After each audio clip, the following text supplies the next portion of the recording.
Rekaman yang diambil pada Minggu 1 Maret 2026 malam memperlihatkan kobaran api dan asap tebal di sekitar Bandara Erbil, wilayah Kurdistan, Irak. Serangan drone dilaporkan menargetkan pangkalan militer Amerika Serikat di area tersebut.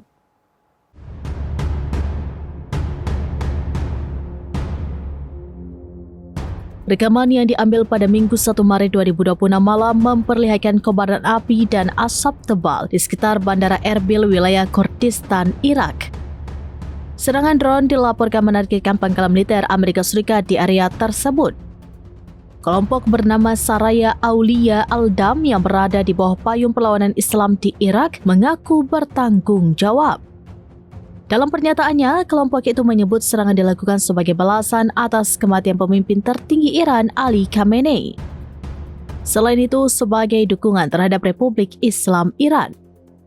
Mereka mengklaim meluncurkan sejumlah besar drone ke pangkalan Amerika Serikat di Erbil pada hari Minggu. Sebelumnya, sistem pertahanan udara Amerika Serikat di Erbil dilaporkan sempat mencegat sejumlah rudal yang mengarah ke wilayah tersebut.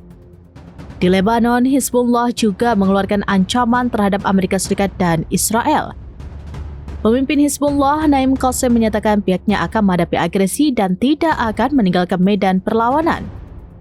Namun hingga kini, Hizbullah belum mengambil tindakan militer langsung.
Download Tribun X sekarang, menghadirkan lokal menjadi Indonesia.